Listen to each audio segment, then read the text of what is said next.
Here in this opening clip, you're watching 2013 Diamond Deshields. ESPNHoopGurlz has her ranked right now as the #3 prospect in the country. I think, as far as the athleticism component, you saw her hit that jumper just then. You're going to see her catch it here and finish in transition. This is in the Black Division Championship during our Spring Showdown versus Central Florida Elite. Deshields also is a really good free throw shooter. Great touch. You can see her right-handed. Just does so many things. You can see that play right there. There's not much you can say to that. I mean, she does a heck of a job in the open floor, has really, really improved the range on her jumper since the first time I had an opportunity to watch her as a 7th grader playing for the Woodward Academy feeder team at an event over at Wesleyan.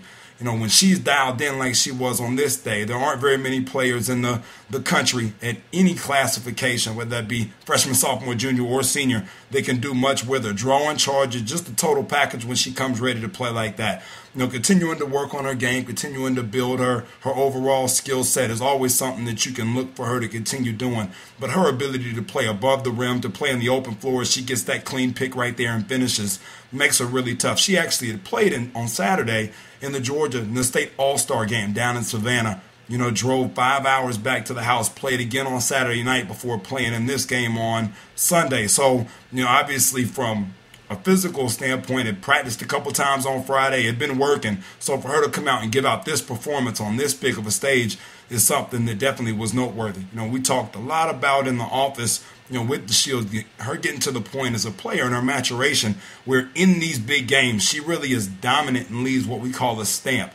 You talk about whether it's Kobe Bryant, Maya Moore, Diana Taurasi, Dwayne Wade, any of those signature players at any level, they leave marks on big games. They're dominant, and even if they're going to go, 4 for 20 like Dirk did in the NBA Finals early until he got rolling in that fourth quarter, win, lose, or draw, they're going to let you know that their presence is felt in that game. And when you watch Deshields play the way she played this weekend, you get that feeling. You walk away, and it's like, man, I can see why these people have her rated so high. I can see why she's made these USA basketball teams, all the other accomplishments and accolades that she's had so far during the course of her early career.